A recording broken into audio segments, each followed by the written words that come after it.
बंधन और मोक्ष का विवेचन, शिव पूजा का उपदेश, लिंग आदि में शिव पूजन का विधान, भस्म के स्वरूप का निरूपण और महत्व, शिव एवं गुरु शब्द की व्युत्पत्ति तथा शिव के भस्म धारण का रहस्य। ऋषि बोले, सर्वज्ञों में श्रेष्ठ सूत जी, बंधन और मोक्ष का स्वरूप क्या है, यह हमें बताइए। सूत जी ने कहा, महर्षियों, मैं बंधन और मोक्ष का स्वरूप तथा मोक्ष के उपाय का वर्णन करूंगा। तुम लोग आदर पूर्वक सुनो। जो प्रकृति आदि 8 बंधनों से बंधा हुआ है वह जीव बद्ध कहलाता है, और जो उन 8 बंधनों से छूटा हुआ है उसे मुक्त कहते हैं। प्रकृति आदि को वश में कर लेना मोक्ष कहलाता है।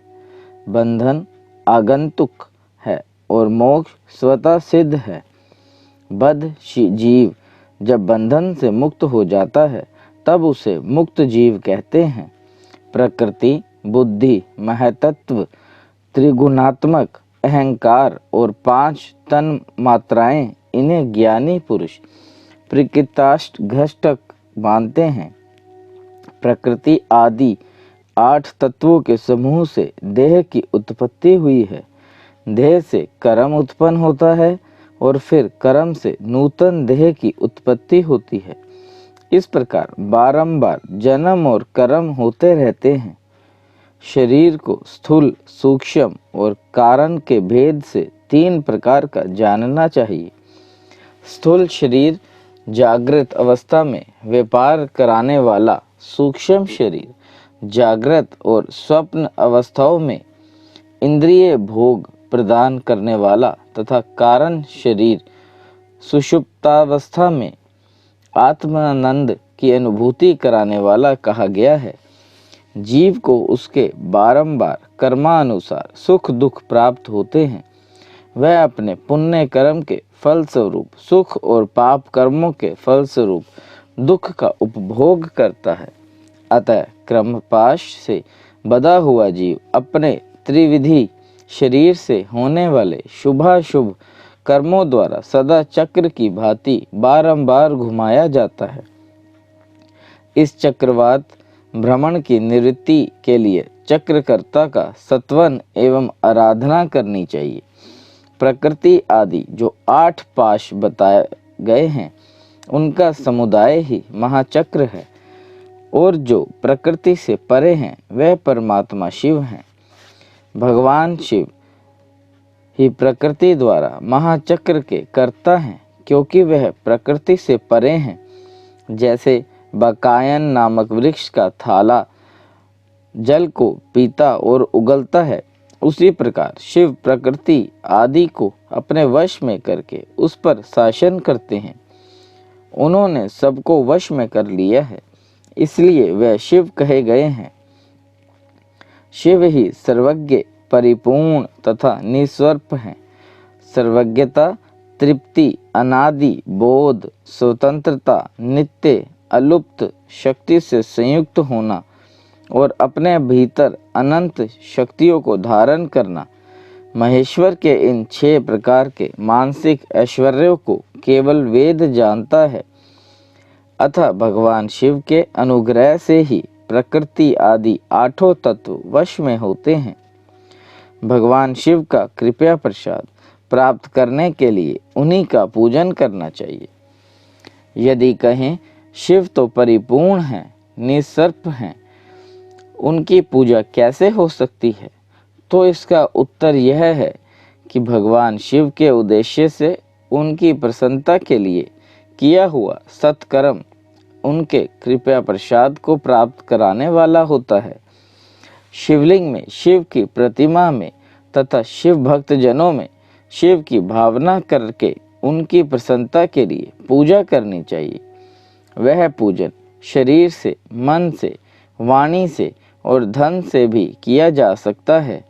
उस पूजा से महेश्वर शिव को प्रकृति से परे हैं, पूजक पर विशेष कृपया करते हैं और उनका वह कृपा प्रसाद सत्य होता है।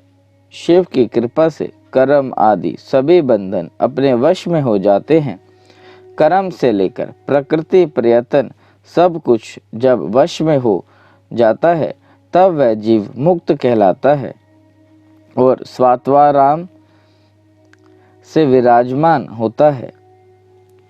परमेश्वर शिव की कृपा से जब कर्म जनित शरीर अपने वश में हो जाता है तब भगवान शिव के लोक में निवास का सौभाग्य प्राप्त होता है। इसी को सालोक्य मुक्ति कहते हैं। जब तंत्र मंत्राए वश में हो जाएं, तब जीव जगदम्बा सहित शिव का सामीप्य प्राप्त कर लेता है। यह सामीप्य मुक्ति है। उसके आयुध आदि और क्रिया आदि सब कुछ भगवान शिव के समान हो जाते हैं। भगवान का महाप्रसाद प्राप्त होने पर बुद्धि भी वश में हो जाती है। बुद्धि प्रकृति का कार्य है, उसका वश में होना सृष्टि मुक्ति कहा गया है। पुनः भगवान का महान अनुग्रह प्राप्त होने पर प्रकृति वश में हो जाएगी। उस समय भगवान शिव का मानसिक ऐश्वर्य बिना यत्न के ही प्राप्त हो जाता है। सर्वज्ञता और तृप्ति आदि जो शिव के ऐश्वर्य हैं, उन्हें पाकर मुक्त पुरुष अपने आत्मा में ही विराजमान हो जाता है। वेद और शास्त्रों में विश्वास रखने वाले विद्वान पुरुष इसी का सायुज्य मुक्ति कहते हैं। इस प्रकार लिंग आदि में शिव की पूजा करने से क्रमशः मुक्ति स्वतः प्राप्त हो जाती है। इसलिए शिव का कृपा प्रसाद प्राप्त करने के लिए तत्व संबंधी क्रिया आदि के द्वारा उन्हीं का पूजन करना चाहिए। शिव क्रिया, शिव तत्व, शिव मंत्र जप, शिव ज्ञान और शिव ध्यान के लिए सदा उत्तरोत्तर अभ्यास बढ़ाना चाहिए। प्रतिदिन प्रातः काल से रात को सोते समय तक और जन्म काल से लेकर मृत्यु पर्यंत सारा समय भगवान शिव के चिंतन में ही बिताना चाहिए। सगोजातादि मंत्रों तथा नाना प्रकार के पुष्पों से जो पुरुष की शिव की पूजा करता है वह शिव को ही प्राप्त हो जाता है। ऋषि बोले, उत्तम व्रत का पालन करने वाले सूत जी, लिंग आदि में शिवजी की पूजा का क्या विधान है, यह हमें बताइए। सूत जी ने कहा, द्विजो, मैं लिंगों के क्रम का यथावत वर्णन कर रहा हूँ, तुम सब लोग सुनो। वह प्रणव ही समस्त अभीष्ट वस्तुओं को देने वाला प्रथम लिंग है। उसे सूक्ष्म प्रणव समझो। सूक्ष्म लिंग निष्कल होता है और स्थूल लिंग सकल। पंचाक्षर मंत्र को ही स्थूल लिंग कहते हैं। उन दोनों प्रकार के लिंगों का पूजन तप कहलाता है। वह दोनों ही लिंग साक्षात मोक्ष देने वाले हैं। पौरुष लिंग और प्रकृति लिंग के रूप में बहुत से लिंग हैं। उन्हें भगवान शिव ही विस्तार पूर्वक बता सकते हैं, दूसरा कोई नहीं जानता। पृथ्वी के विकारभूत जो लिंग ज्ञात हैं, उनको मैं तुम्हें बता रहा हूँ। उनमें स्वयंभू लिंग प्रथम है, दूसरा बिंदु लिंग, तीसरा प्रतिष्ठित लिंग, चौथा चर लिंग और पांचवा गुरु लिंग है। देव ऋषियों की तपस्या से संतुष्ट हो उनके समीप प्रकट होने के लिए पृथ्वी के अंतर्गत बीज रूप से व्याप्त हुए भगवान शिव वृक्षों के अंकुर की भांति भूमि को भेद कर नाद लिंग के रूप में व्यक्त हो जाते हैं। वे स्वतः व्यक्त हुए शिव ही स्वयं प्रकट होने के कारण स्वयंभू नाम धारण करते हैं। ज्ञानी जन उन्हें स्वयंभू लिंग के रूप में जानते हैं। उस स्वयंभू लिंग की पूजा से उपासक का ज्ञान स्वयं ही बढ़ने लगता है। सोने चांदी आदि के पत्र पर, भूमि पर अथवा वेदी पर अपने हाथ से लिखित जो शुद्ध प्रणव मंत्र रूप लिंग है, उसमें तथा मंत्र लिंग का आलेखन करके उसमें भगवान शिव की प्रतिष्ठा और आवाहन करे। ऐसा बिंदु नादमय लिंग स्थावर और जंगम दोनों ही प्रकार का होता है। इसमें शिव का दर्शन भावनामय ही है, ऐसा निसंदेह कहा जा सकता है। जिसको जहाँ भगवान शंकर के प्रकट होने का विश्वास हो, उसके लिए वही प्रकट होकर वे अभिष्ट फल प्रदान करते हैं। अपने हाथ से लिखे हुए यंत्र में अथवा अकृतम स्थावर आदि में भगवान शिव का आवाहन करके 16 उपचारों से उनकी पूजा करें। ऐसा करने से साधक स्वयं ही ऐश्वर्य को प्राप्त कर लेता है और इस साधन के अभ्यास से आप उसको ज्ञान भी मिल सकता है।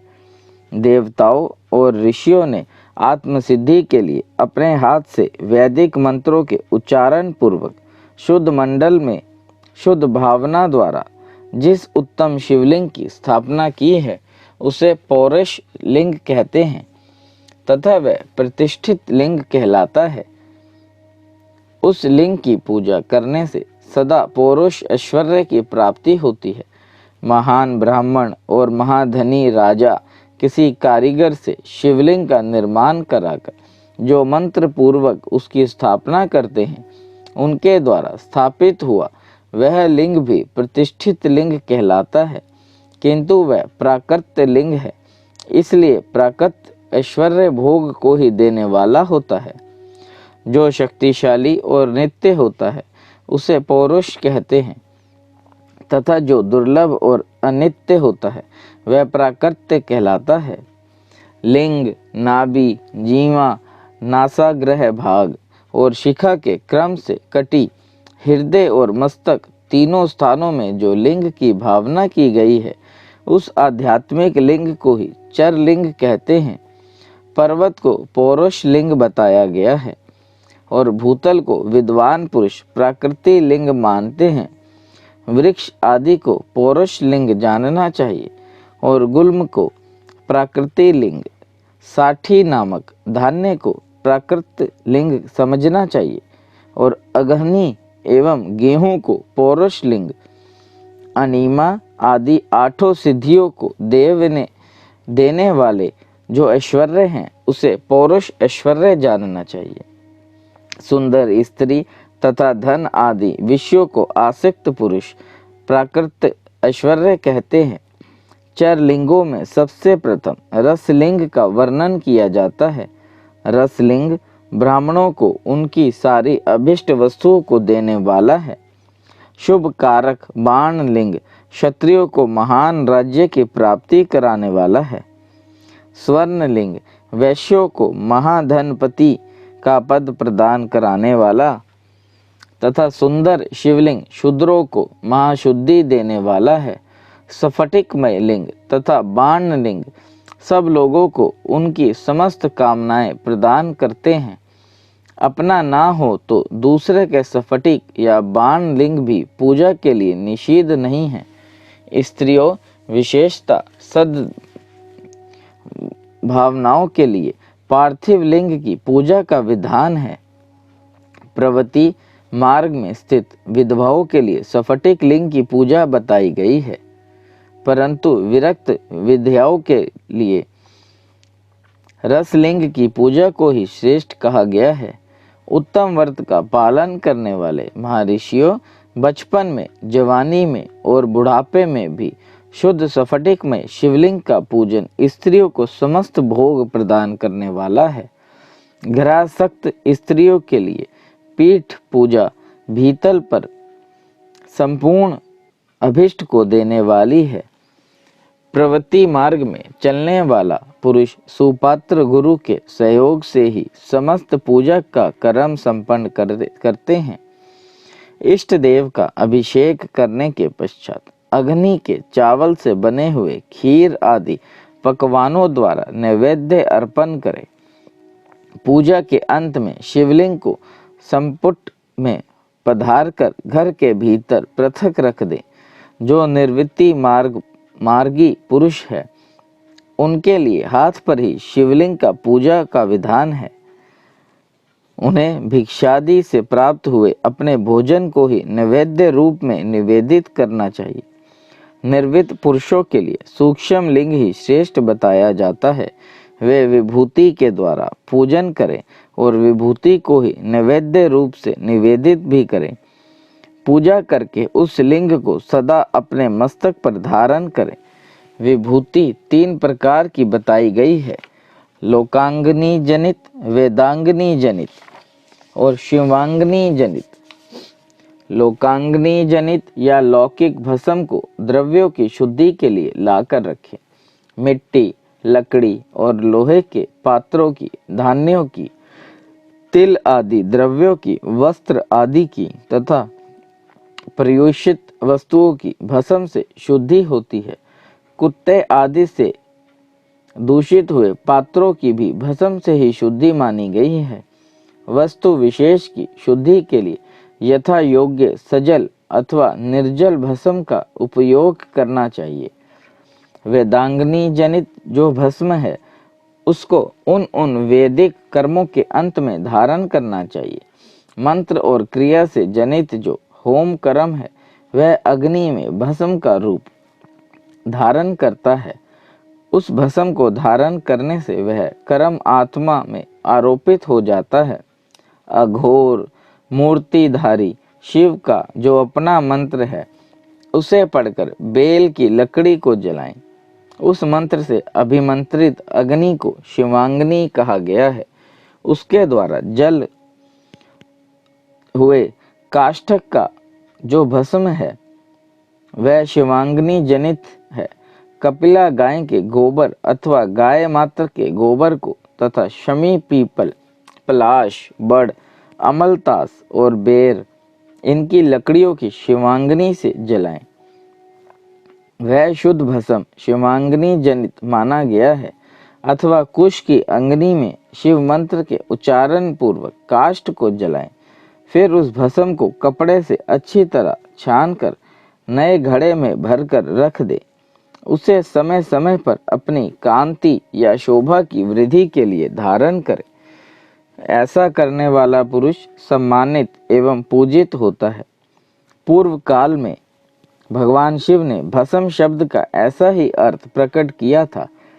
जैसे राजा अपने राज्य में सारभूत कर को ग्रहण करता है, जैसे मनुष्य सस्य आदि को जलाकर उसका सार ग्रहण करते हैं, तथा जैसे जठरानल नाना प्रकार के भक्ष्य भोज्य आदि पदार्थों को भारी मात्रा में ग्रहण करके जलाकर सारतर वस्तु ग्रहण करता और उस सारतर वस्तु से स्वदेह का पोषण करता है, उसी प्रकार प्रपंचकर्ता परमेश्वर शिव ने भी अपने में आध्याय रूप से विद्यमान प्रपंच को जलाकर भस्म रूप से उसके सार तत्व को ग्रहण किया है।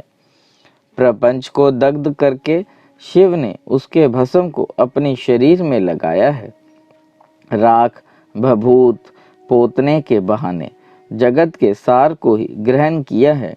अपने शरीर में अपने लिए रतन स्वरूप भस्म को उस प्रकार स्थापित किया है। आकाश के सार तत्व से केश, वायु के सार तत्व से मुख, अग्नि के सार तत्व से हृदय, जल के सार तत्व से कटी भाग और पृथ्वी के सार तत्व से घुटने को धारण किया है। इसी तरह उनके सारे अंग विभिन्न वस्तुओं के सार रूप हैं। महेश्वर ने अपने ललाट में तिलक रूप से जो त्रिपुंड धारण किया है वह ब्रह्मा, विष्णु और रुद्र का सार तत्व है। वे इन सब वस्तुओं को जगत के अभेदों का हेतु मानते हैं। इन भगवान शिव ने ही प्रपंच के सार सर्वस्व को अपने वश में किया है। अतः इन्हें अपने वश में करने वाला दूसरा कोई नहीं है। जैसे समस्त मृगों का हिंसक मृग सिंह कहलाता है और उसकी हिंसा करने वाला दूसरा कोई मृग नहीं है, अतः एवं उसे सिंह कहा गया है। शकार का अर्थ नित्य सुख एवं आनंद, इकार का अर्थ है पुरुष और वकार का अर्थ है अमृत स्वरूपा शक्ति। इन सब का सम्मिलित रूप ही शिव कहलाता है। अतः इस रूप में भगवान शिव को अपना आत्मा मानकर उनकी पूजा करनी चाहिए। अतः पहले अपने अंगों में भस्म मले, फिर ललाट में त्रिपुंड धारण करें। पूजा काल में सजल भस्म का उपयोग होता है और द्रव्य शुद्धि के लिए निर्जल भस्म का। गुणातीत परम शिव राजस आदि स्वीकार गुणों का अवरोध करते हैं, दूर हटाते हैं। इसलिए वे सबके गुरु रूप का आश्रय लेकर स्थित हैं।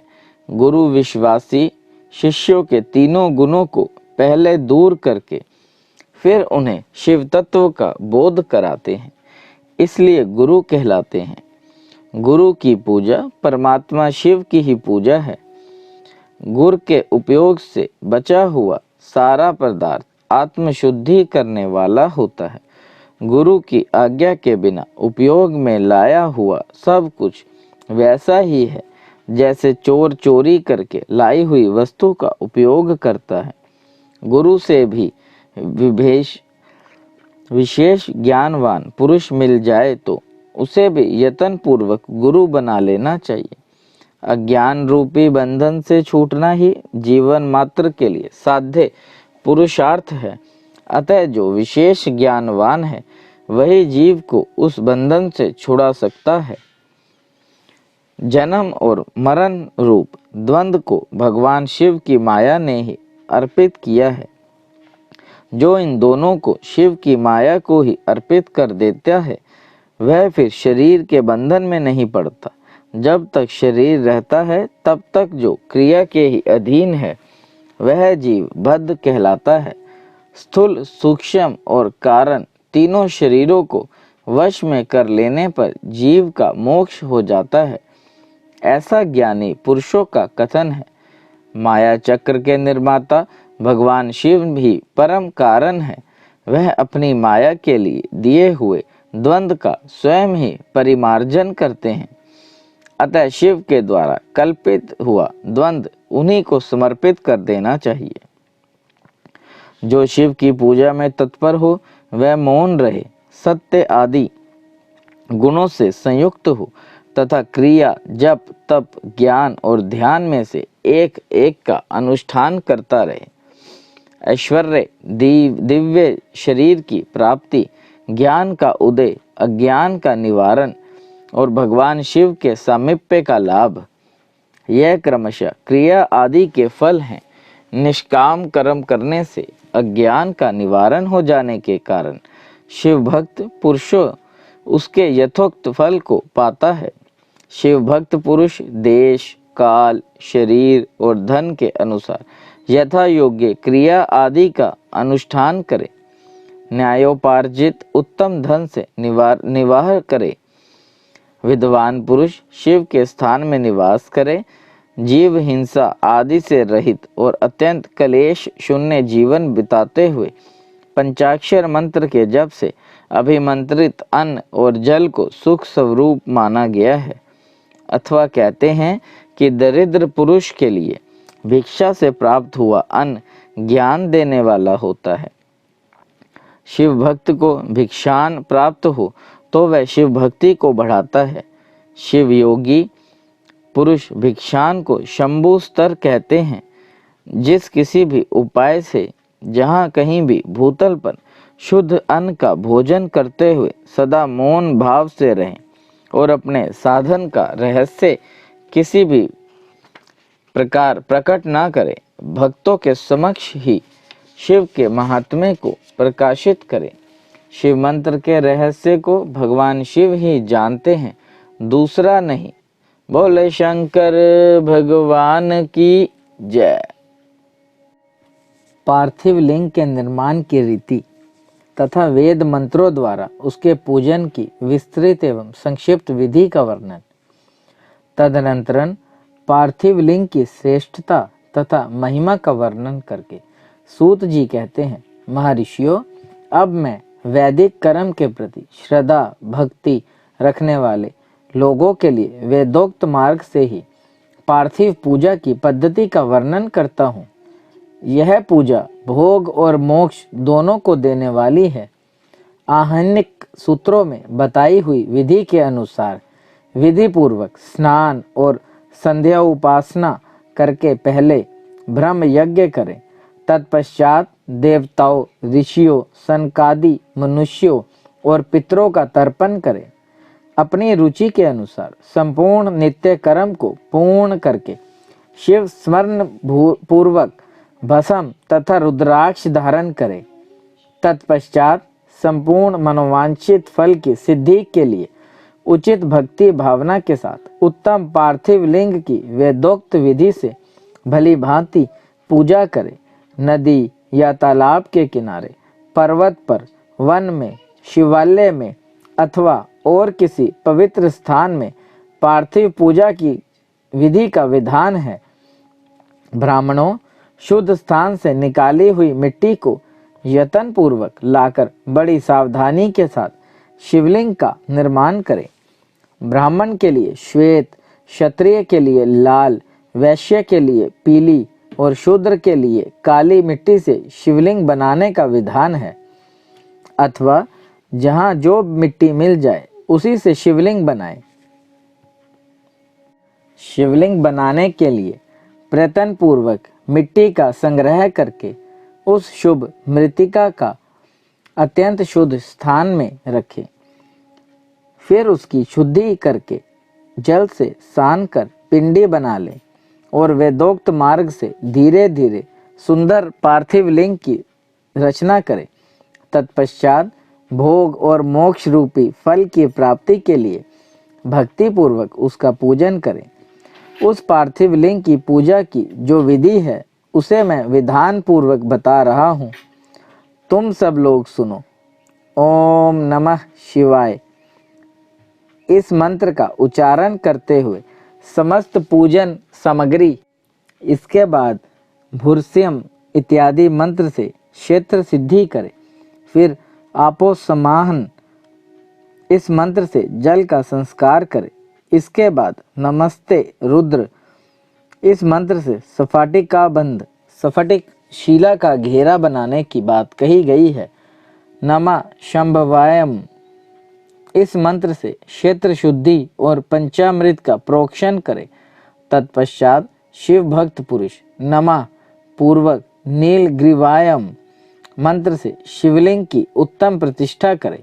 इसके बाद वैदिक रीति से पूजन कर्म करने वाला उपासक भक्ति पूर्वक एतत्ते रुद्रवसम इस मंत्र से रमणीय आसन दे। माँ नो महांतम इस मंत्र से आवाहन करे। या ते रुद्रम इस मंत्र से भगवान शिव का आसन पर समीप समासीन करे। यामेशुम इस मंत्र से शिव के अंगों में न्यास करे। अयध्य वोच्चतम इस मंत्र से प्रेम पूर्वक अधि आवासन करे। असो यस्ताम्रोम इस मंत्र से शिवलिंग में इष्ट देवता शिव का न्यास करे। असो यवो समर्पित इस मंत्र से उपसमर्पण देवताओं के समीप गमन करे। इसके बाद नमोस्तुते नीलग्रीवायम इस मंत्र से इष्ट देव को पाद्य समर्पित करे। रुद्र गायत्री ये अर्ध हैं। त्र्यंबकम मंत्र से आचमन कराएं। पयम पृथ्वीयायम इस मंत्र से दुग्ध स्नान कराएं। दधि क्राणवनो इस मंत्र से दधि स्नान कराएं। घृतम घृत पावम इस मंत्र से घृत स्नान कराएं। मधु वातम मधु नक्तम मधु मानो इन तीनों रचनाओं से मधु स्नान और शक्र स्नान कराएं। इन दुग्ध आदि 5 वस्तुओं को पंचामृत कहते हैं अथवा पाद्य समर्पण के लिए कहे गए नमोस्तुते नीलग्रीवायम इत्यादि मंत्र द्वारा पंचाक्षर से स्नान कराएं। तदनंतरन माँ नमस्तोते इस मंत्र से प्रेम पूर्वक भगवान शिव को कटिबंध अर्पित करें। नमो घृष्णवे इस मंत्र का उच्चारण करके आराध्य देवताओं को उत्तरीय धारण कराएं। या ते हेत्यम इत्यादि 4 रचनाओं को पढ़कर वेदज्ञ भक्त प्रेम से विधि पूर्वक भगवान शिव के लिए वस्त्र एवं यज्ञोपवीत समर्पित करें। इसके बाद नमः शंभवे इत्यादि मंत्र को पढ़कर शुद्ध बुद्धि वाला भक्त पुरुष भगवान को प्रेम पूर्वक गंध, सुगंधिम, चंदन एवं रोली चढ़ाए। नमस्त शभ्योम इस मंत्र से अक्षत अर्पित करे। नमः प्रायायम इस मंत्र से फूल चढ़ाए। नमः प्रणायम इस मंत्र से बिल्व पत्र समर्पित करे। नमः कपर्दिने चम इत्यादि मंत्र से विधि पूर्वक धूप दे। नमः आशवे इस ऋचा से शास्त्रोक्त विधि के अनुसार दीप निवेदन करे। तत्पश्चात हाथ जोड़कर नमो ज्येष्ठाय इस मंत्र से उत्तम निवेद्य अर्पित करे। फिर पूर्वोक्त त्र्यंबक मंत्र से आचमन कराए। ईमा रुद्रायम इस ऋचा से फल समर्पण करे। फिर नमो वर्जयाय इस मंत्र से भगवान शिव को अपना सब कुछ समर्पित कर दे। तदनंतरन माँ नो महानतम तथा माँ नस्तोक्य इन पूर्वोक्त 2 मंत्रों द्वारा केवल अक्षतों से 11 रुद्रों का पूजन करें। फिर हिरण्यगर्भ इत्यादि मंत्र से जो 3 ऋचाएं के रूप में पठित हैं दक्षिणा चढ़ाएं। देवस्य त्वम इस मंत्र से विद्वान पुरुष आराध्य देव का अभिषेक करें। दीप के लिए बताए हुए नमः आश्वे इत्यादि मंत्र से भगवान शिव की निराजना आरती करें। तत्पश्चात ईमा रुद्रायम इत्यादि 3 रचनाओं से भक्ति पूर्वक रुद्रदेव को पुष्पांजलि अर्पित करें। माँ नमो महानतम इस मंत्र से विज्ञ उपासक पूजनीय देवता की परिक्रमा करे। फिर उत्तम बुद्धि वाला उपासक माँ नमो नस्तोक्य इस मंत्र से भगवान को साष्टांगन प्रणाम करे। ऐश तेम इस मंत्र से शिव मुद्रा का प्रदर्शन करे। यतो यतम इस मंत्र से अभय नामक मुद्रा का, त्र्यंबक मंत्र से ज्ञान नामक मुद्रा का तथा नमः सेना इत्यादि मंत्र से महामुद्रा का प्रदर्शन करे। नमो गोभयम इस ऋचा से द्वारा धेनु मुद्रा दिखाए। इस तरह 5 मुद्राओं का प्रदर्शन करके शिव संबंधी मंत्रों का जप करे अथवा वेदज्ञम पुरुष शतरुद्रीय मंत्र की आवृत्ति करे। तत्पश्चात वेदज्ञ पुरुष पंचांग पाठ करे। तदनंतरन देवा गातुम इत्यादि मंत्र से भगवान शंकर का विसर्जन करे। इस प्रकार शिव पूजा की वैदिक विधि का विस्तार से प्रतिपादन किया गया है। महर्षियों, अब संक्षेप से भी पार्थिव पूजन की वैदिक विधि का वर्णन सुनो। सगो जातम इस ऋचा से पार्थिव लिंग बनाने के लिए मिट्टी ले आए। वामदेवाय इत्यादि मंत्र पढ़कर उसमें जल डालें। जब मिट्टी सनकर तैयार हो जाए तब अघोर मंत्र से लिंग निर्माण करें।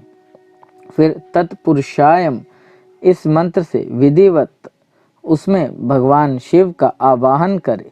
तदनंतरन ईशान मंत्र से भगवान शिव को वेदी पर स्थापित करें। इसके सिवा अन्य सब विधानों को भी शुद्ध बुद्धि वाला उपासक संक्षेप से ही संपन्न करे। इसके बाद विद्वान पुरुष पंचाक्षर मंत्र से अथवा गुरु के दिए हुए अन्य किसी शिव संबंधी मंत्र से 16 उपचारों द्वारा विधिवत पूजन करे। इस मंत्र द्वारा विद्वान उपासक भगवान शंकर की पूजा करे। वह भ्रम छोड़कर उत्तम भाव भक्ति से शिव की आराधना करे, क्योंकि भगवान शिव भक्ति से ही मनोवांछित फल देते हैं। ब्राह्मणों, यहाँ जो वैदिक विधि से पूजन का क्रम बताया गया है, इसका पूर्ण रूप से आदर करता हुआ मैं पूजा की एक दूसरी विधि भी बता रहा हूँ, जो उत्तम होने के साथ ही सर्वसाधारण के लिए उपयोगी है। मुनिवरों, पार्थिव लिंग की पूजा भगवान शिव के नामों से बताई गई है। वह पूजा संपूर्ण अभिष्टों को देने वाली है। मैं उसे बताता हूँ, सुनो। हर, महेश्वर, शंभु, शूलपाणी, पिनाकधर्क, शिव, पशुपति और महादेव, ये क्रमशः शिव के 8 नाम कहे गए हैं। इनमें से प्रथम नाम के द्वारा अर्थात ओम हराय नमः का उच्चारण करके पार्थिव लिंग बनाने के लिए मिट्टी लाएं। दूसरे नाम अर्थात ओम महेश्वराय नमः का उच्चारण करके लिंग निर्माण करें। फिर ओम शंभवे नमः बोलकर उस पार्थिव लिंग की प्रतिष्ठा करें। तत्पश्चात शूलपाणये नमः कहकर उस पार्थिव लिंग में भगवान शिव का आवाहन करें।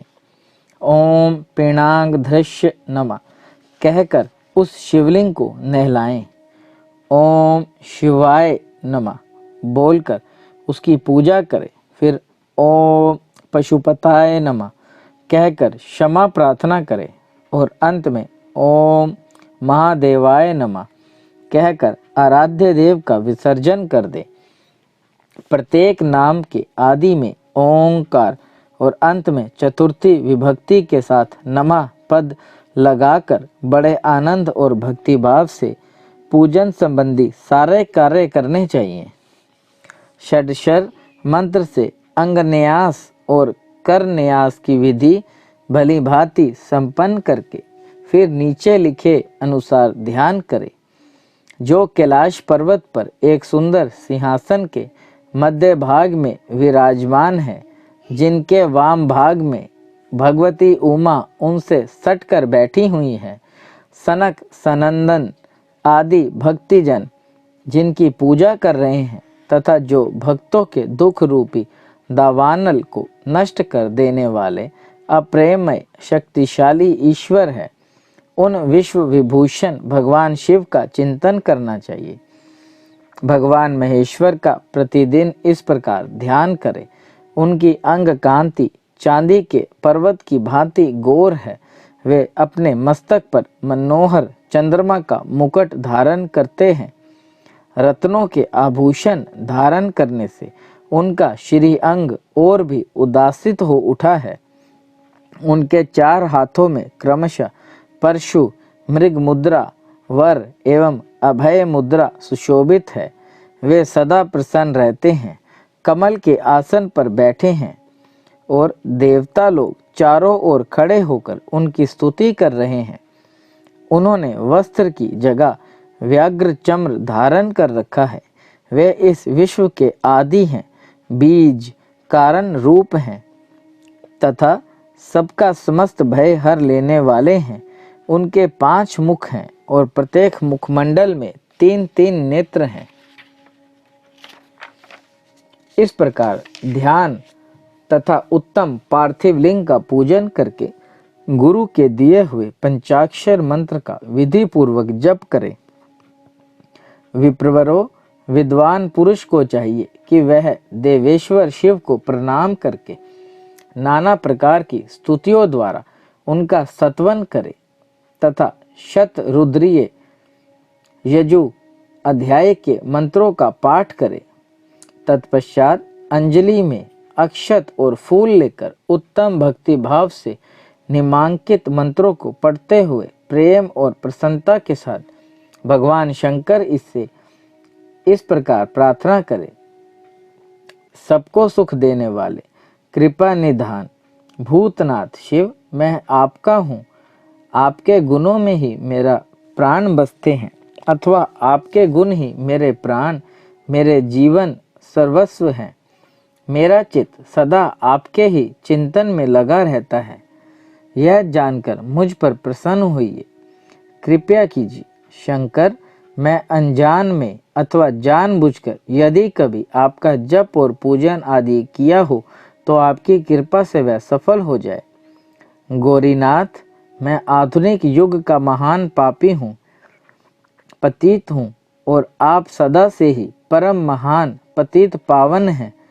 इस बात का विचार करके आप जैसा चाहें वैसा करें। महादेव, सदाशिव वेदों पुराणों नाना प्रकार के शास्त्रीय सिद्धांतों और विभिन्न महर्षियों ने भी अब तक आपको पूर्ण रूप से नहीं जाना है, फिर मैं कैसे जान सकता हूँ? महेश्वर, मैं जैसा हूँ वैसा ही उसी रूप में संपूर्ण भाव से आपका हूँ, आपके आश्रित हूँ, इसलिए आपसे रक्षा पाने योग्य हूँ। परमेश्वर, आप मुझ पर प्रसन्न होइए। मुने इस प्रकार प्रार्थना करके हाथ में लिए हुए अक्षत और पुष्प को भगवान शिव के ऊपर चढ़ाकर उन शंभु देव को भक्ति भाव से विधि पूर्वक साष्टांगन प्रणाम करे। तदनंतरन शुद्ध बुद्धि वाला उपासक शास्त्रोक्त विधि से इष्ट देव की परिक्रमा करे। फिर श्रद्धा पूर्वक स्तुतियों द्वारा देवेश्वर शिव की स्तुति करे। इसके बाद गला बजाकर गले से अव्यक्त शब्द का उच्चारण करके पवित्र एवं विनती चित्त वाला साधक भगवान को प्रणाम करे। फिर आदर पूर्वक विज्ञप्ति करे और उसके बाद विसर्जन। मुनिवरों, इस प्रकार विधि पूर्वक पार्थिव पूजा बताई गई है।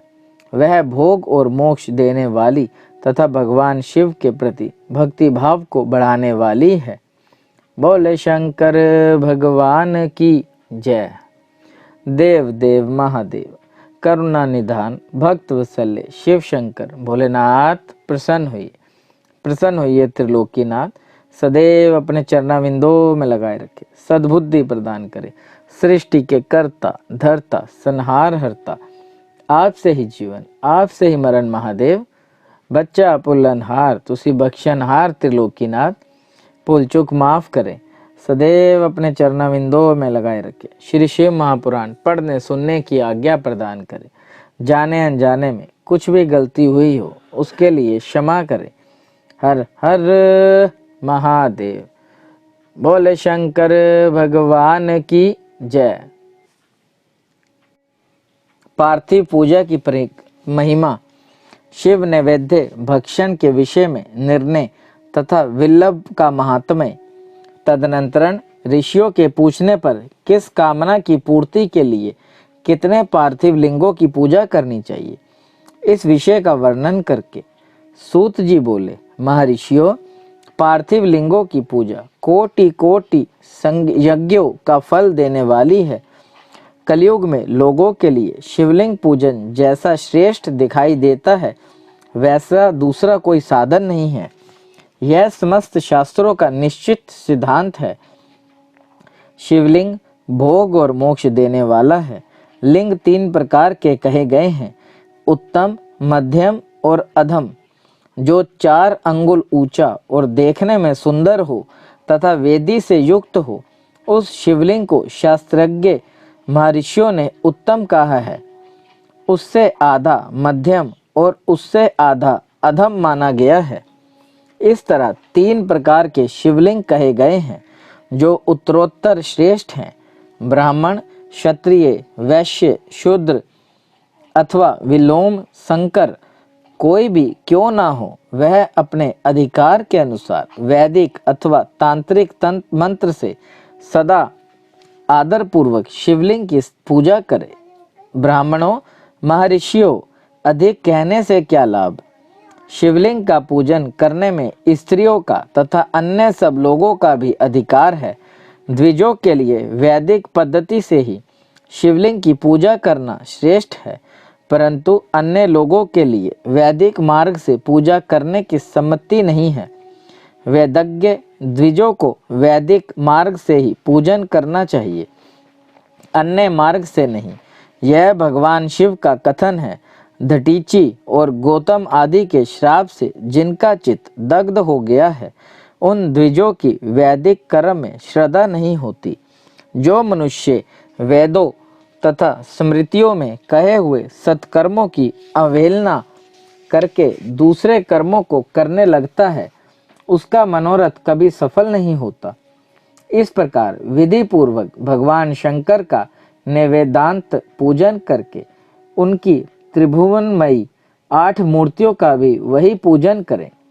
पृथ्वी, जल, अग्नि, वायु, आकाश, सूर्य, चंद्रमा, तथा यजमान, ये भगवान शंकर की 8 मूर्तियां कही गई हैं। इन मूर्तियों के साथ साथ शव, भव, रुद्र, उग्र, भीम, ईश्वर, महादेव तथा पशुपति, इन नामों की भी अर्चना करें। तदनंतरन चंदन, अक्षत और बिल्लव पत्र लेकर वहां ईशान आदि के क्रम से भगवान शिव के परिवार का उत्तम भक्ति भाव से पूजन करें। ईशान, नंदी, चंड, महाकाल, भृंगी, वृक्ष, स्कंद, कर्पदर्शव, सोम तथा शुक्र, ये 10 शिव के परिवार हैं जो क्रमशः ईशान आदि 10 दिशाओं में पूजनीय हैं। तत्पश्चात भगवान शिव के समक्ष वीरभद्र का पीछे कीर्ति मुख का पूजन करके विधि पूर्वक 11 रुद्रों की पूजा करें। इसके बाद पंचाक्षर मंत्र का जप करके शतरुद्रीय स्तोत्र का, नाना प्रकार की स्तुतियों का तथा शिव पंचांग का पाठ करें। तत्पश्चात परिक्रमा और नमस्कार करके शिवलिंग का विसर्जन करें। इस प्रकार मैंने शिव पूजन की संपूर्ण विधि का आदर पूर्वक वर्णन किया। रात्रि में देव कार्य को सदा उत्तराभिमुख होकर ही करना चाहिए। इसी प्रकार शिव पूजन भी पवित्र भाव से सदा उत्तराभिमुख होकर ही करना उचित है। जहाँ शिवलिंग स्थापित हो उससे पूर्व दिशा का आश्रय लेकर नहीं बैठना या खड़ा होना चाहिए, क्योंकि वह दिशा भगवान शिव के आगे या सामने पड़ती है। इष्ट देव का सामना रोकने ठीक नहीं। शिवलिंग से उत्तर दिशा में भी ना बैठें, क्योंकि उधर भगवान शंकर का वामांग है, जिसमें शक्ति स्वरूपा देवी उमा विराजमान है। पूजक को शिवलिंग से पश्चिम दिशा में भी नहीं बैठना चाहिए, क्योंकि वह आराध्य देव का पृष्ठ भाग है। पीछे की ओर से पूजा करना उचित नहीं है। अतः अविष्ट दक्षिण दिशा ही ग्रह है, उसी का आश्रय लेना चाहिए। तात्पर्य यह है कि शिवलिंग से दक्षिण दिशा में उत्तराभिमुख होकर बैठे तथा पूजा करे। विद्वान पुरुष को चाहिए कि वह भस्म का त्रिपुंड लगाकर, रुद्राक्ष की माला लेकर तथा बिल्लव पत्र का संग्रह करके ही भगवान शंकर की पूजा करे, इनके बिना नहीं। मुनिवरों, शिव पूजन आरंभ करते समय यदि भस्म न मिले तो मिट्टी से भी ललाट में त्रिपुंड अवश्य कर लेना चाहिए। ऋषि बोले, मुने, हमने पहले से यह बात सुन रखी है कि भगवान शिव का नैवेद्य नहीं ग्रहण करना चाहिए। इस विषय में शास्त्र का निर्णय क्या है, यह बताइए। साथ ही बिल्लव का महात्म्य भी प्रकट कीजिए। सूत जी ने कहा, मुनियों, आप शिव संबंधी व्रत का पालन करने वाले हैं, अतः आप सबको शतः धन्यवाद है। मैं प्रसन्नता पूर्वक सब कुछ बताता हूँ, आप सावधान होकर सुने। जो भगवान शिव का भक्त है, 12 भीतर से पवित्र और शुद्ध है, उत्तम व्रत का पालन करने वाला तथा दृढ़ निश्चय से युक्त है, वह शिव नैवेद्य का अवश्य भक्षण करे।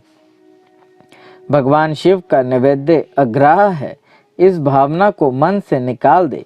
शिव के नैवेद्य को देख लेने मात्र से भी सारे पाप दूर भाग जाते हैं। उसको खा लेने पर तो करोड़ों पुण्य भी आपके भीतर आ जाते हैं। आए हुए शिव नैवेद्य को सिर झुकाकर प्रसन्नता पूर्वक ग्रहण करें और प्रत्ययन करें। शिव संपन्न स्मरण पूर्वक उसका भक्षण करें। आए हुए शिव नैवेद्य को यह कहकर कि मैं इसे दूसरे समय में ग्रहण करूंगा, लेने में विलंब कर देता है, वह मनुष्य निश्चय ही पाप से बंध जाता है। जिसने शिव की दीक्षा ली हो, उस शिव भक्त के लिए यह शिव नैवेद्य अवश्य भक्षणीय है। ऐसा कहा जाता है, शिव की दीक्षा से युक्त शिव भक्त पुरुष के लिए सभी शिवलिंगों का नैवेद्य शुभ एवं महाप्रसाद है, अतः वह उसका अवश्य भक्षण करे। परंतु जो अन्य देवताओं की दीक्षा से युक्त है और शिव भक्ति में भी मन को लगाए हुए हैं, उनके लिए शिव नैवेद्य भक्षण के विषय में क्या निर्णय है, इसे आप लोग प्रेम पूर्वक सुने। ब्राह्मणों, जहाँ से शालग्राम शिला की उत्पत्ति होती है, वहाँ के उत्तम लिंग में रस लिंग, पारद लिंग में पाषाण, रजत तथा स्वर्ण से निर्मित लिंग में देवताओं तथा सिद्धों द्वारा प्रतिष्ठित लिंग में केसर निर्मित लिंग में स्फटिक लिंग में रतन निर्मित लिंग में तथा समस्त ज्योतिर्लिंगों में विराजमान भगवान शिव के नैवेद्य का भक्षण चांद्रायन व्रत के समय समान पुण्यजनक है। ब्रह्म हत्या करने वाला पुरुष भी यदि पवित्र होकर शिव निर्माल्य का भक्षण करके उसे सिर पर धारण करे तो उसका सारा पाप शीघ्र ही नष्ट हो जाता है। पर जहाँ चंड का अधिकार है, वहाँ भी शिव निर्माल्य हो, उसे साधारण मनुष्य को नहीं खाना चाहिए। जहाँ चंड का अधिकार नहीं है, वहाँ के शिव निर्माल्य का सभी को भक्ति पूर्वक भोजन करना चाहिए। बाणलिंग, नर्मदेश्वर, लोह निर्मित, स्वर्णादि धातुमय लिंग, सिद्धलिंग, जिन लिंगों की उपासना से किसी ने सिद्धि प्राप्त की है अथवा जो सिद्धों द्वारा स्थापित है, वे लिंग स्वयं भूलिंग। इन सब लिंगों में तथा शिव की प्रतिमाओं में चंड का अधिकार नहीं है। जो मनुष्य शिवलिंग को विधि पूर्वक स्नान कराकर उस स्नान के जल का 3 बार आचमन करता है, उसे कायिक, वाचिक और मानसिक तीनों प्रकार के पाप यहाँ शीघ्र नष्ट हो जाते हैं। जो शिव नैवेद्य, पत्र, पुष्प, फल और जल आग्रह है, वह सब भी शालग्राम शिला के स्पर्श से पवित्र ग्रहण के योग्य हो जाते हैं। मुनीश्वरों, शिवलिंग के ऊपर चढ़ा हुआ जो द्रव्य है वह आग्रह है। जो वस्तु लिंग स्पर्श से रहित है, अर्थात जिस वस्तु को अलग रखकर शिवजी को निवेदित किया जाता है, लिंग के ऊपर चढ़ाया नहीं जाता, उसे अत्यंत पवित्र जानना चाहिए। मुनिवरों, इस प्रकार नैवेद्य के विषय में शास्त्र का निर्णय बताया गया। अब तुम लोग सावधान हो, आदर पूर्वक बिल्लव का महात्म्य सुनो। यह बिल्लव वृक्ष महादेव का ही रूप है। देवताओं ने भी इसकी स्तुति की है। फिर जिस किसी तरह से इसकी महिमा कैसे जानी जा सकती है। तीनों लोकों में जितने पुण्य तीर्थ प्रसिद्ध हैं, वह संपूर्ण तीर्थ बिल्लव के मुख मूल भाव में निवास करते हैं। जो पुण्यात्मा पुरुष बिल्लव के मूल में लिंग स्वरूप अविनाशी महादेव जी का पूजन करता है, वह निश्चय ही शिवपद को प्राप्त होता है। जो बिल्लव की जड़ के पास जल से अपने मस्तक को सींचता है, वह संपूर्ण तीर्थों में स्नान का फल पा लेता है और वहीं इस भूतल पर पावन माना जाता है। इस बिल्लव की जड़ के परम उत्तम थाले को जल से भरा हुआ देखकर महादेव जी पुण्यतः संतुष्ट होते हैं। जो मनुष्य गंध, पुष्प आदि से बिल्लव के मूल भाग का पूजन करता है, वह शिवलोक को पाता है और इस लोक में भी उसकी सुख संतति बढ़ती है। जो बिल्लव के जड़ की समीप आदर पूर्वक दीपावली जलाकर रखता है, वह तत्व ज्ञान से संपन्न हो भगवान महेश्वर में मिल जाता है। जो बिल्लव की शाखा थामकर हाथ से उसके नए नए पल्लव उतारता और उनसे उस बिल्लव की पूजा करता है, वह सब पापों से मुक्त हो जाता है। जो बिल्लव की जड़ के समीप भगवान शिव में अनुराग रखने वाले एक भक्त को भी भक्ति पूर्वक भोजन कराता है, उसे कोटि गुना पुण्य प्राप्त होता है। जो बिल्लव के जड़ के पास शिव भक्त को खीर और घृत से युक्त अन्न देता है, वह कभी दरिद्र नहीं होता। ब्राह्मणों, इस प्रकार मैंने संगोपांग शिवलिंग पूजन का वर्णन किया। यह प्रवृत्ति मार्गी तथा निर्वृत्ति मार्गी पूजकों के भेद से दो प्रकार का होता है। प्रवृत्ति मार्गी लोगों के लिए पीठ पूजा इस भूतल पर संपूर्ण अभिष्ट वस्तुओं को देने वाली होती है। प्रवृत्त पुरुष सुपात्र गुरु आदि के द्वारा ही सारी पूजा संपन्न करे और अभिषेक के अंत में अग्नि के चावल से बना हुआ नैवेद्य निवेदन करे। पूजा के अंत में शिवलिंग को शुद्ध संपुट में विराजमान करके घर के भीतर कहीं अलग रख दें। निर्वृत्ति मार्गी उपासकों के लिए हाथ पर ही शिव पूजन का विधान है। उन्हें भिक्षा आदि से प्राप्त हुए अपने भोजन को ही नैवेद्य रूप में निवेदित कर देना चाहिए। निर्वृत्त पुरुषों के लिए सूक्ष्म लिंग ही श्रेष्ठ बताया जाता है। वह विभूति से पूजन करे और विभूति को ही नैवेद्य रूप से निवेदित भी करे।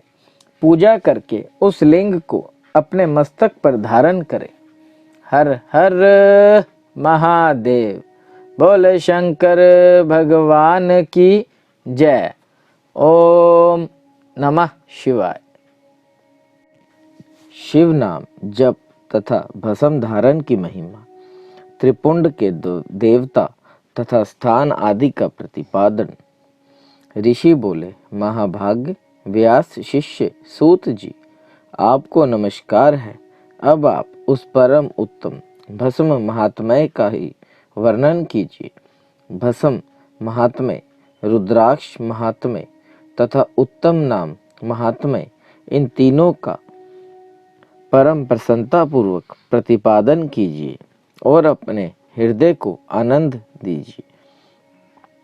सूत जी ने कहा, महर्षियों, आपने बहुत उत्तम बात पूछी है। यह समस्त लोगों के लिए हितकारक विषय है। जो लोग भगवान शिव की उपासना करते हैं वे धन्य हैं, कृतार्थ हैं, उनका ध्येय धारण सफल है तथा उनके समस्त कुल का उद्धार हो गया। जिनके मुख में भगवान शिव का नाम है, जो अपने मुख से सदाशिव और शिव इत्यादि नामों का उच्चारण करते रहते हैं, पाप उनका उसी तरह स्पर्श नहीं करते जैसे खदीर वृक्ष के अंगार को छूने का साहस कोई भी प्राणी नहीं कर सकता। हे श्री शिव, आपको मैं नमस्कार करता हूँ। श्री शिव नमोस्तुभ्यं। ऐसी बात जब मुंह से निकलती है तब वह मुख समस्त पापों का विनाश करने वाला पावन तीर्थ बन जाता है। जो मनुष्य प्रसन्नता पूर्वक उस मुख का दर्शन करता है उसे निश्चय ही तीर्थ सेवन जनित फल प्राप्त होता है। ब्राह्मणों, शिव का नाम, विभूति, भस्म तथा रुद्राक्ष, ये तीनों त्रिवेणी के सम्मान परम पुण्यमय माने गए हैं। जहाँ ये तीनों शुभतर वस्तुएं सर्वदा रहती हैं, उसके दर्शन मात्र से मनुष्य त्रिवेणी स्नान का फल पा लेता है। भगवान शिव का नाम गंगा है, विभूति यमुना मानी गई है तथा रुद्राक्ष को सरस्वती कहा गया है। इन तीनों की संयुक्त त्रिवेणी समस्त पापों का नाश करने वाली है। श्रेष्ठ ब्राह्मणों, इन तीनों की महिमा को सदसल लक्षण भगवान महेश्वर के बिना दूसरा कोई भली भांति नहीं जानता। इस ब्रह्मांड में जो कुछ है वह सब तो केवल महेश्वर ही जानते हैं। विप्रगण, मैं अपनी श्रद्धा भक्ति के अनुसार संक्षेप से भगवान नामों की महिमा का कुछ वर्णन करता हूँ। तुम सब लोग प्रेम पूर्वक सुनो। यह नाम महात्म्य समस्त पापों को हर लेने वाले सर्वोत्तम साधन है। शिव इस नाम रूपी दावानल से महान पातक रूपी पर्वत अनायास ही भस्म हो जाता है। यह सत्य है, सत्य है, इसमें संशय नहीं है। शौनक, पाप मूलक जो नाना प्रकार के दुख हैं वे एकमात्र शिव नाम भगवान नाम से ही नष्ट हो जाने वाले हैं। दूसरे साधनों से संपूर्ण यत्न करने पर भी पूर्णतः नष्ट नहीं होते हैं। जो मनुष्य इस भूतल पर सदा भगवान शिव को नामों के जप में ही लगा हुआ है वह वेदों का ज्ञाता है। वह पुण्यात्मा है, वह धन्यवाद का पात्र है तथा वे विद्वान माना गया है। मुने, जिनका शिव नाम जप में विश्वास है, उनके द्वारा आचरित नाना प्रकार के धर्म तत्काल फल देने के लिए उत्सुक हो जाते हैं। महर्षि, भगवान शिव के नाम से जितने पाप नष्ट होते हैं, उतने पाप मनुष्य इस भूतल पर कर नहीं सकता। जो शिव नाम रूपी नौका पर आरूढ़ हो संसार रूपी समुद्र को पार करते हैं, उनके जन्म मरण रूप संसार के मूलभूत वे सारे पाप निश्चय ही नष्ट हो जाते हैं। महामुने, संसार के मूलभूत पातक रूपी पादपों का शिव नाम रूपी कुटार से निश्चय ही नाश हो जाता है। जो पाप रूपी दावानल से पीड़ित हैं, उन्हें शिव नाम रूपी अमृत का पान कराना चाहिए। पापों के दावानल से दग्ध होने वाले लोगों को उस शिव नामामृत के बिना शांति नहीं मिल सकती। जो शिव नाम रूपी सुधा की वृष्ट जनित धारा में गोते लगा रहे हैं, वे संसार रूपी दावानल के बीच में खड़े होने पर भी कदापि शोक के भागी नहीं होते। जिन महात्माओं के मन में शिव नाम के प्रति बड़ी भारी भक्ति है, ऐसे लोगों की सहसा और सर्वथा मुक्ति होती है। मुनीश्वर, जिसने अनेक जन्मों तक तपस्या की है, उसी की शिव नाम के प्रति भक्ति होती है, जो समस्त पापों का नाश करने वाली है। जिसके मन में भगवान शिव के नाम के प्रति कभी खंडित न होने वाला असाधारण भक्ति प्रकट हुई है, उसी के लिए मोक्ष सुलभ है। यह मेरा मत है। जो अनेक पाप करके भी भगवान शिव के नाम जप में आदर पूर्वक लग गया है, वह समस्त पापों से मुक्त हो ही जाता है, इसमें संशय नहीं है। जैसे वन में दावानल से दग्ध हुए वृक्ष भस्म हो जाते हैं, उसी प्रकार शिव नाम रूपी दावानल से दग्ध होकर उस समय तक के सारे पाप भस्म हो जाते हैं। शौनक, जिसके अंग नित्य भस्म लगाने से पवित्र हो गए हैं तथा जो शिव नाम जप का आदर करने लगा है, वह घोर संसार सागर को भी पार कर ही लेता है। संपूर्ण वेदों का अवलोकन करके पूर्ववर्ती महर्षियों ने यही निश्चित किया है कि भगवान शिव के नाम का जप संसार सागर को पार करने के लिए सर्वोत्तम उपाय है। मुनिवरों, अधिक कहने से क्या लाभ। मैं शिव नाम के सर्व पापहारी महात्म्य का एक ही श्लोक में वर्णन करता हूँ। भगवान शंकर के एक नाम में भी पाप हरण की जितनी शक्ति है, उतना पातक कभी भी कर ही नहीं सकता। मुने, पूर्व काल में महापापी राजा इंद्रधुमन ने शिव नाम के प्रभाव से ही उत्तम सद्गति प्राप्त की थी। इसी तरह कोई ब्राह्मणी युवती भी जो बहुत पाप कर चुकी है, शिव नाम के प्रभाव से ही उत्तम गति को प्राप्त हुई। द्विजपरो, इस प्रकार मैंने तुमसे भगवान नाम के उत्तम महात्म्य का वर्णन किया है। अब तुम भस्म का महात्म्य सुनो, जो समस्त पावन वस्तुओं को भी पावन करने वाला है। महर्षियों, भस्म संपूर्ण मंगलों को देने वाला तथा उत्तम है। उसके दो भेद बताए गए हैं, उन भेदों का मैं वर्णन करता हूँ, सावधान होकर सुनो। एक को महाभस्म जानना चाहिए और दूसरे को स्वल्प भस्म। महाभस्म के भी अनेक भेद हैं, वह 3 प्रकार का कहा गया है, श्रोत, सम्राट और लौकिक। स्वल्प भस्म के भी बहुत से भेदों का वर्णन किया जाता है। श्रोत और सम्राट भस्म को केवल द्विजों के ही उपयोग में लाने के योग्य कहा गया है। तीसरा जो लौकिक भस्म है, वह अन्य लोगों के भी उपयोग में आ सकता है। श्रेष्ठ महर्षियों ने यह बताया कि द्विजों को वैदिक मंत्र के उच्चारण पूर्वक भस्म धारण करना चाहिए। दूसरे लोगों के लिए बिना मंत्र के ही केवल धारण का विधान है।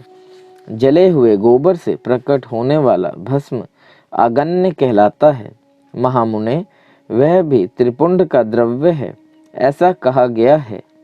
अग्निहोत्र से उत्पन्न हुए भस्म का भी मनीषी पुरुषों को संग्रह करना चाहिए। अन्य यज्ञ से प्रकट हुआ भस्म भी त्रिपुंड धारण के काम में आ सकता है। जाबालोपनिषद में आए हुए अग्नि इत्यादि 7 मंत्रों द्वारा जल मिश्रित भस्म से धूलन विभिन्न अंगों में मर्दन या लेपन करना चाहिए। महर्षि जाबाली ने सभी वर्णों और आश्रमों के लिए मंत्र से या बिना मंत्र के भी आदर पूर्वक भस्म से त्रिपुंड लगाने की आवश्यकता बताई है।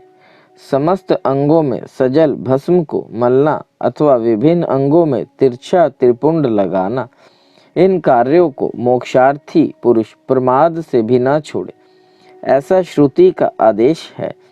भगवान शिव और विष्णु ने भी त्रियज्ञ त्रिपुंड धारण किया है। अन्य देवियों सहित भगवती उमा और लक्ष्मी देवी ने भी वाणी द्वारा इसकी प्रशंसा की है। ब्राह्मणों, क्षत्रियों, वैश्यों, शूद्रों, वर्ण संकरों तथा जाति भ्रष्ट पुरुषों ने भी उद्धूलन एवं त्रिपुंड के रूप में भस्म धारण किया है।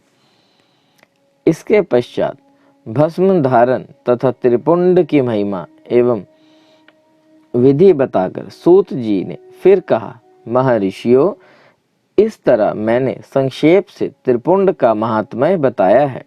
यह समस्त प्राणियों के लिए गोपनीय रहस्य है, अतः तुम्हें भी इसे गुप्त ही रखना चाहिए।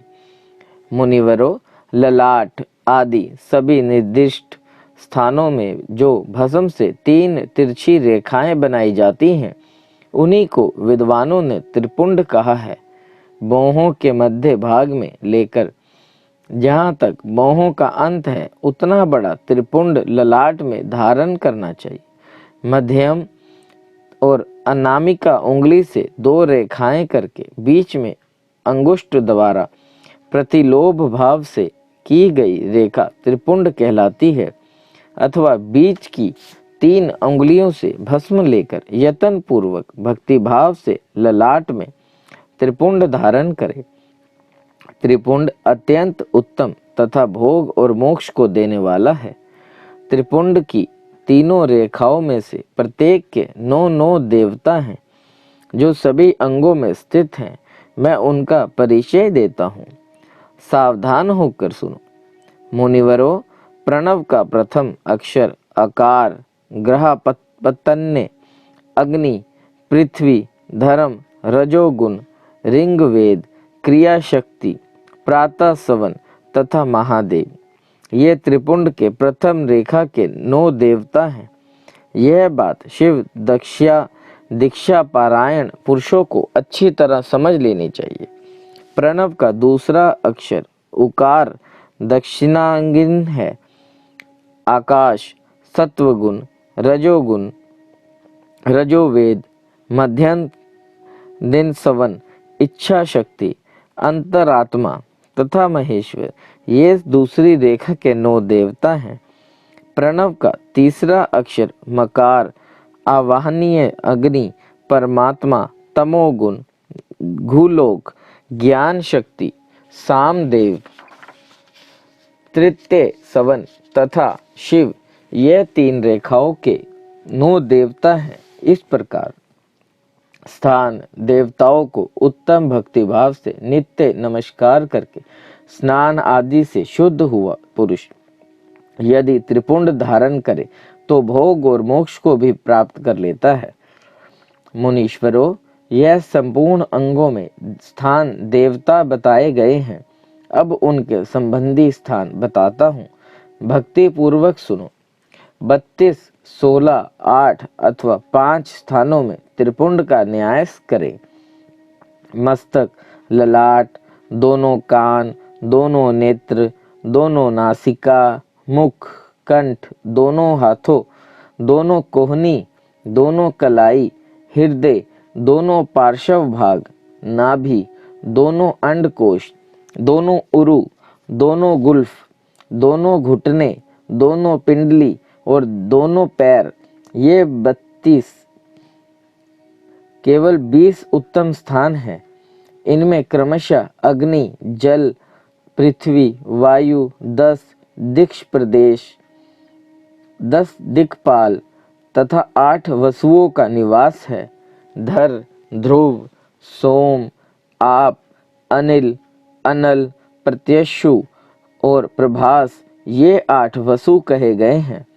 इन सब का नाम मात्र लेकर इनके स्थानों में विद्वान पुरुष त्रिपुंड धारण करे अथवा एकाग्रचित हो 16 स्थान में ही त्रिपुंड धारण करे। मस्तक, ललाट, कंठ, दोनों कंधों, दोनों भुजाओं, दोनों कोहनियों तथा दोनों कलाइयों में, हृदय में, नाभि में, दोनों पसलियों में तथा पृष्ठभाग में त्रिपुंड लगाकर वह दोनों अश्विनी कुमारों का शिव, शक्ति, रुद्र, ईश तथा नारद का और वामा आदि 9 शक्तियों का पूजन करे। यह सब मिलकर 16 देवता हैं। अश्विनी कुमार 2 कहे गए हैं, नासत्य और ध्रस्त अथवा मस्तक, केश, दोनों कान, मुख, दोनों भुजा, हृदय, नाभि, दोनों उरु, दोनों जानू, दोनों पैर और पृष्ठभाग। इन 16 स्थानों में 16 त्रिपुंड का न्यास करे। मस्तक में शिव, केश में चंद्रमा, दोनों कानों में रुद्र और ब्रह्मा, मुख में विघ्नराज गणेश, दोनों भुजाओं में विष्णु और लक्ष्मी, हृदय में शंभु, नाभि में प्रजापति, दोनों उरुओं में नाग और नाग कन्याएं, दोनों घुटनों में ऋषि कन्याएं, दोनों पैरों में समुद्र तथा विशाल पृष्ठभाग में संपूर्ण तीर्थ देवता रूप से विराजमान है। इस प्रकार 16 स्थानों का परिचय दिया गया है। अब 8 स्थान बताए जाते हैं। गुहा स्थान, ललाट, परम उत्तम कर्ण युगल, दोनों कंधे, हृदय और नाभि, ये 8 स्थान हैं। इनमें ब्रह्मा तथा सप्तऋषि ये 8 देवता बताए गए हैं। मुनीश्वरों, भस्म के स्थान को जानने वाले विद्वानों ने इस तरह 8 स्थानों का परिचय दिया है। अथवा मस्तक, दोनों भुजाएं, हृदय और नाभि, इन 5 स्थानों को भस्मवेता पुरुषों ने भस्म धारण के योग्य बताया है। यथा संभव देश, काल आदि की अपेक्षा रखते हुए उद्वलन भस्म को अभिमंत्रित करना और जल में मिलाना आदि कार्य करे। यदि उद्वलन में भी असमर्थ हो तो त्रिपुंड आदि लगाएं।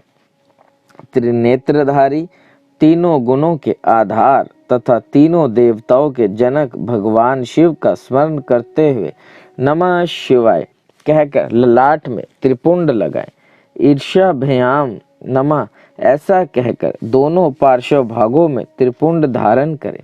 बीजाभ्याम नमः यह बोलकर दोनों कलाइयों में भस्म लगावें।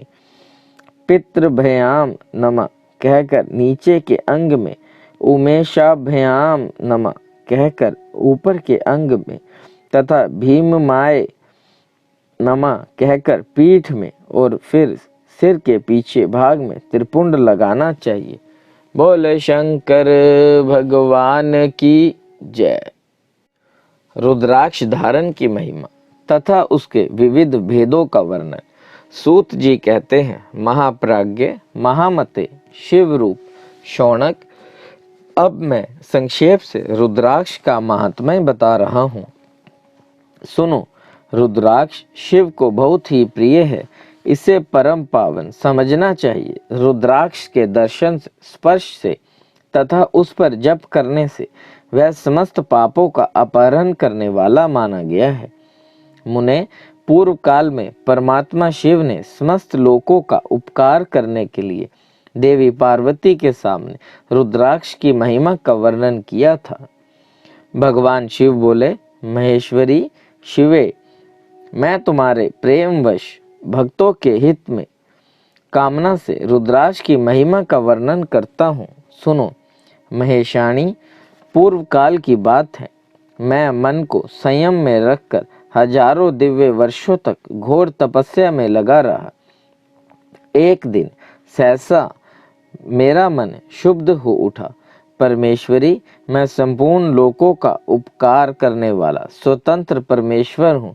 अतः उस समय मैंने लीलावश ही अपने दोनों नेत्र खोले। खोलते ही मेरे मनोहर नेत्रपुटों से कुछ जल की बूंदें गिरी। आंसू की उन बूंदों से वहां रुद्राक्ष नामक वृक्ष पैदा हो गया। भक्तों पर अनुग्रह करने के लिए वे अश्रु बिंदु स्थावर भाव को प्राप्त हो गए। वे रुद्राक्ष मैंने विष्णु भक्त को तथा चारों वर्णों के लोगों को बांट दी। भूतल पर अपने प्रिय रुद्राक्षों को मैंने गौड़ देश में उत्पन्न किया। मथुरा, अयोध्या, लंका, मलयाचल, सदागिरी, काशी तथा अन्य देशों में भी उनके अंकुर उगाए।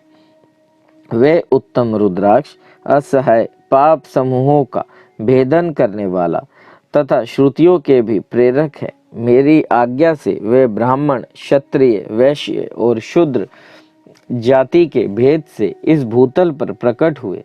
रुद्राक्षों की ही जाति के शुभाक्ष भी हैं।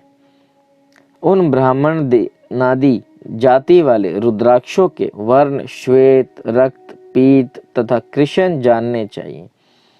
मनुष्यों को चाहिए कि वे क्रमशः वर्ण के अनुसार अपनी जाति का ही रुद्राक्ष धारण करें। भोग और मोक्ष की इच्छा रखने वाले चारों वर्णों के लोगों और विशेषता शिव भक्तों को शिव पार्वती की प्रसन्नता के लिए रुद्राक्ष के फलों को अवश्य धारण करना चाहिए। आंवले के फल के बराबर जो रुद्राक्ष हो वह श्रेष्ठ बताया गया है। जो बेर के फल के बराबर हो उसे मध्यम श्रेणी का कहा गया है, और जो चने के बराबर हो उसकी गणना निम्न कोटि में की गई है। अब इसकी उत्तमता को परखने की यह दूसरी उत्तम प्रक्रिया बताई जाती है। इसे बताने का उद्देश्य भक्तों की हित कामना। पार्वती, तुम भली भांति प्रेम पूर्वक इस विषय को सुनो। महेश्वरी, जो रुद्राक्ष बेर के फल के बराबर होता है वह उतना छोटा होने पर भी लोक में उत्तम फल देने वाला तथा सुख सौभाग्य की वृद्धि कराने वाला होता है। जो रुद्राक्ष आंवले के फल के बराबर होता है वह समस्त अरिष्टों का विनाश करने वाला होता है, तथा जो गूंजा फल के समान बहुत छोटा होता है वह संपूर्ण मनोरथों की फलों की सिद्धि करने वाला है। रुद्राक्ष जैसे जैसे छोटा होता है वैसे ही वैसे अधिक फल देने वाला होता है। एक एक बड़े रुद्राक्ष से एक एक छोटे रुद्राक्ष को विद्वानों ने 10 गुना अधिक फल देने वाला बताया है। पापों का नाश करने के लिए रुद्राक्ष धारण आवश्यक बताया गया है। वह निश्चय ही संपूर्ण अभिष्ट मनोरथों का साधक है, अतः अवश्य ही उसे धारण करना चाहिए। परमेश्वरी, लोक में मंगलमय रुद्राक्ष जैसा फल देने वाला देखा जाता है वैसी फलदायिनी दूसरी कोई माला नहीं दिखाई देती। देवी, समान आकार प्रकार वाले चिकने, मजबूत, स्थूल, कटक युक्त, उभरे हुए छोटे छोटे दानों वाले और सुंदर रुद्राक्ष अभिलक्षित पदार्थों के दाता तथा सदैव भोग और मोक्ष देने वाले हैं। जिसे कीड़ों ने दूषित कर दिया हो, जो टूटा फूटा हो, जिसमें उभरे हुए दाने ना हो, वो वर्ण युक्त हो तथा जो पूरा गोल ना हो, इन 5 प्रकार के रुद्राक्षों को त्याग देना चाहिए। जिस रुद्राक्ष में अपने आप ही डोरा पिरोने के योग्य छिद्र हो गया हो वही यहाँ उत्तम माना गया है।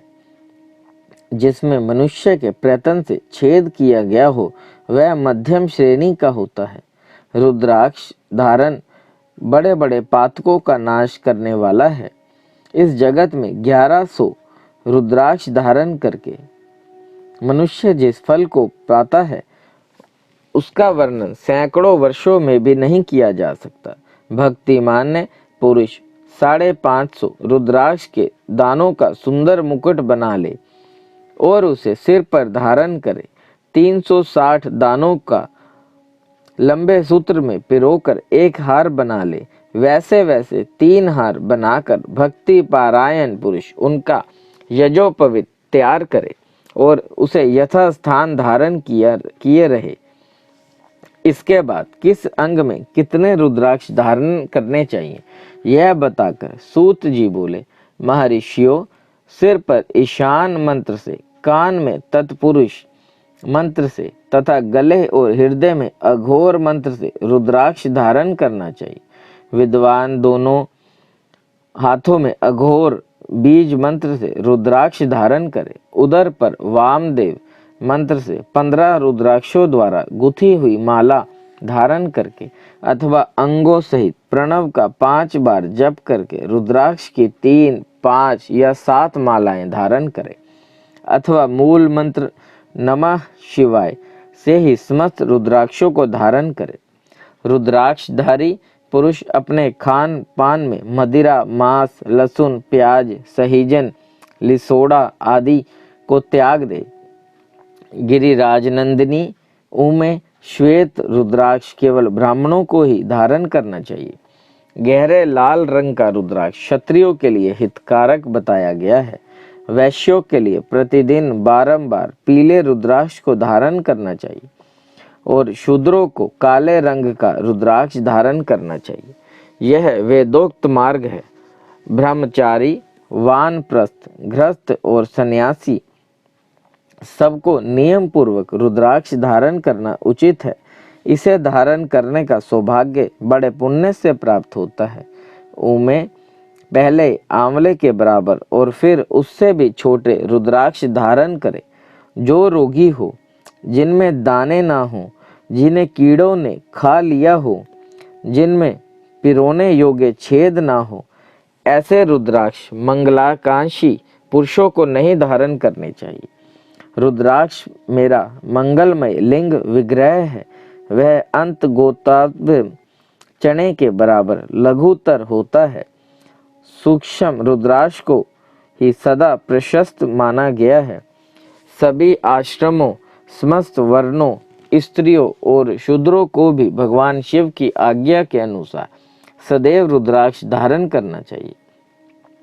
यतियों के लिए प्रणव के उच्चारण पूर्वक रुद्राक्ष धारण का विधान है।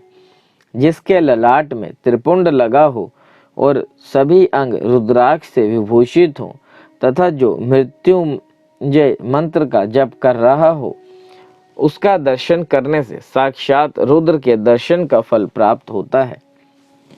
पार्वती रुद्राक्ष अनेक प्रकार के बताए गए हैं। मैं उनके भेदों का वर्णन करता हूँ। वे भेद भोग और मोक्ष रूप फल देने वाले हैं। तुम उत्तम भक्ति भाव से उनका परिचय सुनो। एक मुख वाला रुद्राक्ष साक्षात शिव का स्वरूप है। वह भोग और मोक्ष रूपी फल प्रदान करता है। जहाँ रुद्राक्ष की पूजा होती है, वहाँ से लक्ष्मी दूर नहीं जाती। उस स्थान से सारे उपद्रव्य नष्ट हो जाते हैं तथा वहाँ रहने वाले लोगों की संपूर्ण कामनाएं पूर्ण होती हैं। 2 मुखी वाला रुद्राक्ष देव देवेश्वर कहा गया है। वह संपूर्ण कामनाओं और फलों को देने वाला है। 3 मुख वाला रुद्राक्ष सदा साक्षात साधन का फल देने वाला है। उसके प्रभाव से सारी विद्याएं प्रतिष्ठित होती हैं। 4 मुख वाला रुद्राक्ष साक्षात ब्रह्मा का रूप है। वह दर्शन और स्पर्श से शीघ्र ही धर्म, अर्थ, काम और मोक्ष इन चारों पुरुषार्थों को देने वाला है। 5 मुख वाला रुद्राक्ष साक्षात कालांगीन रुद्र रूप है। वह सब कुछ करने में समर्थ है, सबको मुक्ति देने वाला तथा संपूर्ण मनोवांछित फल प्रदान करने वाला है। 5 मुख रुद्राक्ष समस्त पापों को दूर कर देता है।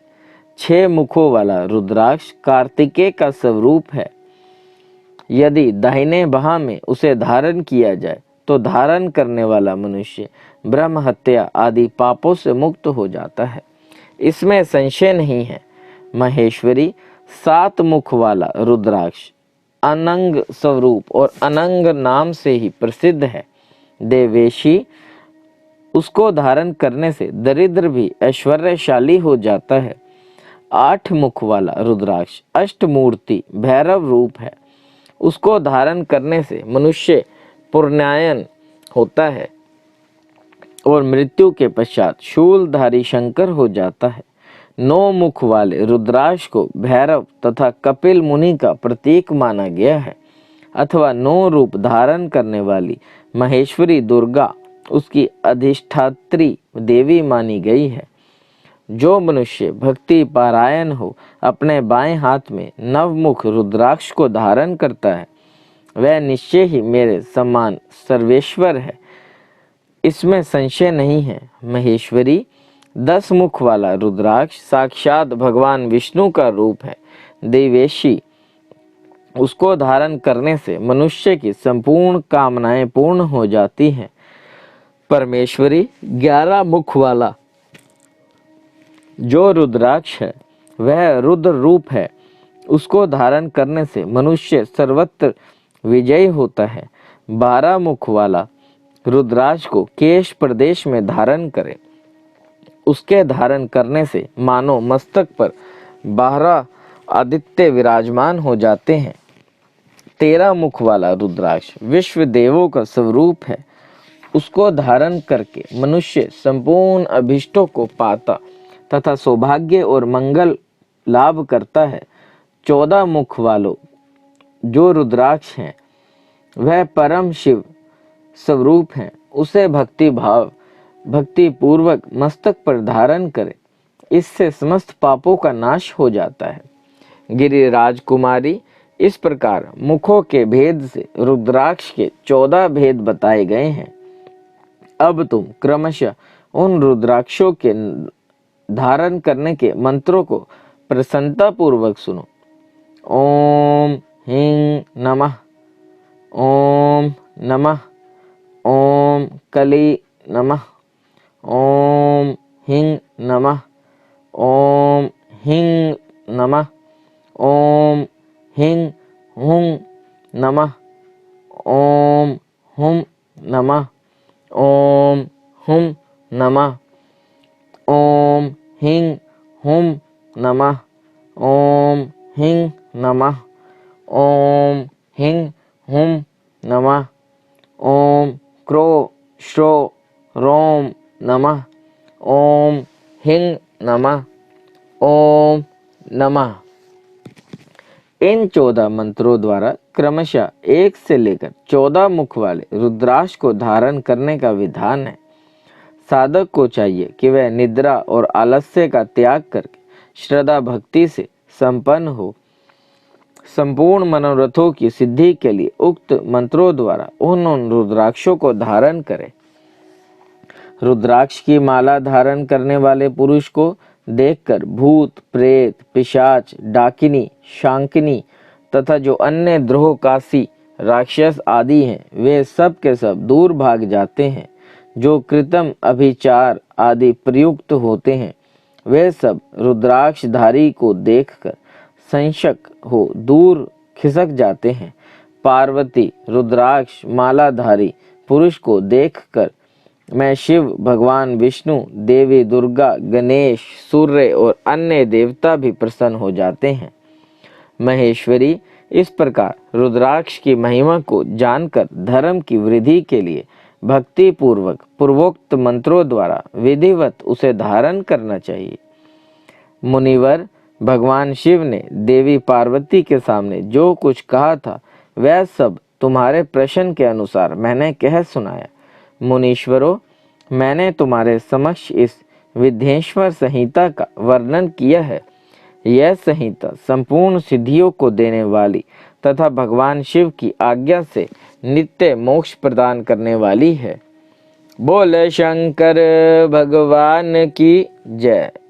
देव देव महादेव करुणा निधान भक्त वत्सल्य शिव शंकर भोलेनाथ प्रसन्न होइए त्रिलोकीनाथ, सदैव अपने चरणाविंदों में लगाए रखे, सद्बुद्धि प्रदान करे।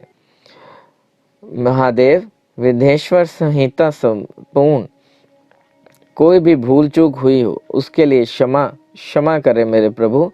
शब्दों में त्रुटि होने के कारण भी कृपया अपनी कृपा दृष्टि बनाए रखें। भूल चूक माफ करें। बारंबार प्रणाम, साष्टांग प्रणाम। हर हर महादेव, हर हर महादेव। शंकर जिनका नाम है, कैलाश जिनका धाम है, मेरे भोले बाबा को मेरा बारंबार प्रणाम है। हर हर महादेव शंभु, काशी विश्वनाथ गंगे। हर हर महादेव शंभु, काशी विश्वनाथ गंगे। ओम नमः शिवाय, ओम नमः शिवाय। हर हर महादेव।